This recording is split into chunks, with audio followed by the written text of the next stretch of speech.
నమస్తే అందరికీ. పాటలు మాటలకి స్వాగతం.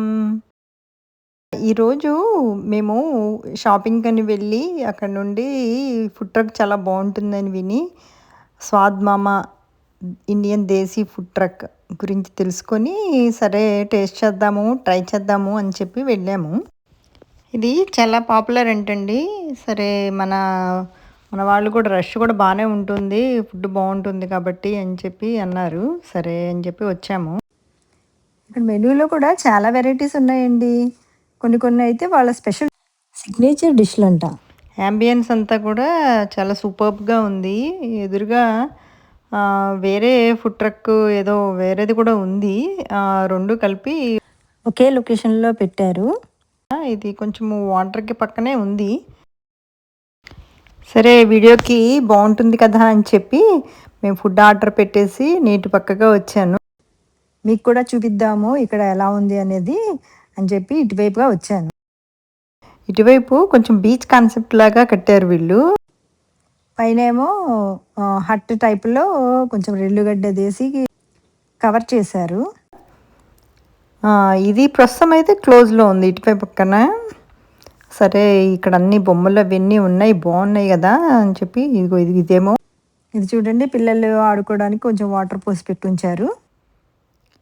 మేమేమో అన్ని మధ్యన అలస్కా ట్రిప్ వెళ్ళాం కదా, అలస్కాలో కెచ్కాన్ అనే ఒక ఊరు ఉంది. ఆ ఊర్లో అన్నీ పెద్ద పెద్ద పోల్స్ ఉన్నాయన్నమాట. వాటి మీద ఇగో ఇలాంటి డిజైన్సే వేసి ఉండేయన్నమాట. ఐ థింక్ వీళ్ళు కూడా అదే మోడల్‌లో కొంచెం కాపీ చేసి ఇక్కడ వేసినట్టున్నారు. అవే డిజైన్స్ అన్నమాట. ఆ కెచ్కాన్ అనే ఊరు చాలా బావుంటదండి. నేను వీడియోలు కూడా పెడతాను. మా Alaska ట్రిప్‌ది 1 are 2 videos.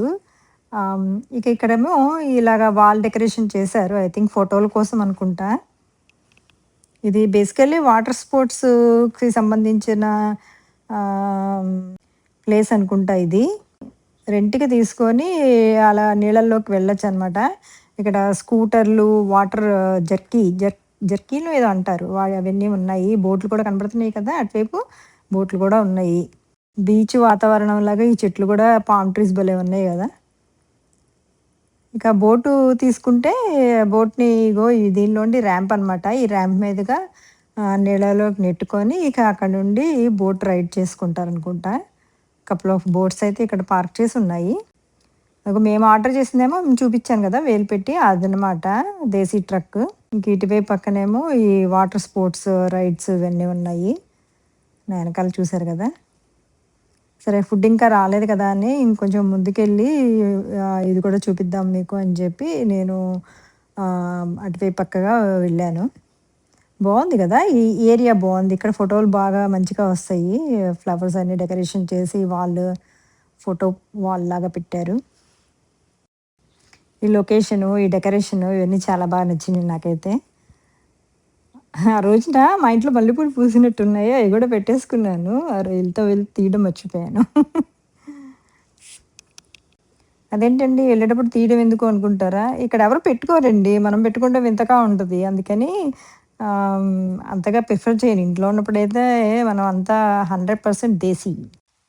Even new జెర్సీలో ఉన్నా గానీ, మనము ఇండియాలో ఉన్నట్టే ఉంటది. అందరూ ఇండియన్సే ఉంటారు. ఇక్కడ మేము ఫ్లోరిడా వచ్చాక మన వాళ్ళు చాలా తక్కువ మేమున్న ఏరియాలో. చూపించడానికి వచ్చి కూర్చున్నావేంటి అనుకుంటున్నారా? రండి. అటువైపు పక్కకెళ్ళి కొంచెం అక్కడ కూడా ఏమున్నాయి అది కూడా చూద్దాము. ఈ ర్యాంప్ భలే నచ్చింది నాకు. ఐ థింక్ ఈ ర్యాంప్ మీద వెళ్ళి జెట్ స్కీని ఆహ్, జెట్ స్కీ ఎక్కడానికి ఈజీగా ఉంటదనుకుంటా. సరే. ఏదైతేనేమి ఇక్కడ మీకు చూపిస్తున్నాం గదా! అవేమో జెర్కీస్ అనమాట. అవి కూడా రెంట్‌కి తీసుకొని వాటర్‌లో రైడ్ చేస్తారు. చాలా బావుంటదంటండి ఆ రైడ్. కాపోతే భయమున్నోళ్ళు ఎళ్ళలేరు. భయం లేని వాళ్ళు బాగా ఎంజాయ్ జేస్తారు. ఇక్కడ అలిగేటర్స్ గూడా ఉంటాయంటండి నీళ్ళల్లో. అదే ఇందాక అక్కడ బోర్డ్ ఒకటి పెట్టారు కదా! వాటర్ ఉంటే భలే తెలియని హ్యాపీనెస్ వస్తుంది గదా! ఇక్కడ ఫ్లోరిడాలో ఇలాగా బోట్స్ ఇవన్నీ చాలా కామన్ అండి. చాలా మందికి బోట్స్ ఉంటాయి. ఆ నీళ్ళల్లో సముద్రం దాకా గూడా ఎళ్ళిపోతూ ఉంటారు. Boat ride. మా ఫ్యామిలీలోనే ఒకళ్ళకుంది బోటు. మేము అప్పుడప్పుడు బోట్ రైడ్ చేస్తూ ఉంటాము. అలాగే మా నైబర్ వాళ్ళ ఇంట్లో కూడా ఒక ఒకళ్ళ ఇంట్లో చాలా కాస్ట్‌లీ బోట్ ఉంటే కూడా నేను ఒకసారి ఒక షార్ట్ ఒకటి చేశాను. నా యూట్యూబ్ షార్ట్స్‌లోకి వెళ్లి చూస్తే మీకు కనిపిస్తుంది. అది కూడా చాలా కాస్ట్‌లీ అండి. $2, 3 మిలియన్ అంట అది. సరే ఇక్కడికి వస్తే కూర్చోడానికి కొంచెం రిలాక్స్ అవ్వడానికి అన్నట్టుగా ఇలాగ బీచ్ చైర్స్ గూడా ఉన్నాయి. ఫ్లోరిడాలో ఈ బీచ్ కాన్సెప్ట్ ఎక్కువండి. ఎందుకంటే ఇక్కడ చాలా బీచ్‌లుంటాయి. సమ్మర్ వచ్చిందంటే ఇక్కడ జనాలంతా ఈ బోట్ రైడింగ్ అని, లేతే స్విమ్మింగ్ అని, ఈ నూడిల్స్ అవి పట్టుకొని, బీచ్ చైర్‌లు పట్టుకొని, అంబ్రెల్లాలు పట్టుకొని బీచ్‌లకెళ్ళిపోతూ ఉంటారు. ఒక రకంగా చెప్పాలంటే ఇక్కడ ఎంజాయ్‌మెంట్ అనమాట. ఇది వెకేషన్ లొకేషన్ లాగా అనిపిస్తూ ఉంటుంది ఫ్లోరిడా మొత్తము. ఇక మా ఫుడ్ రెడీ అయ్యేటప్పటికి బ్యాక్‌కొచ్చేసి తినేసి బయలుదేరిపోయాము.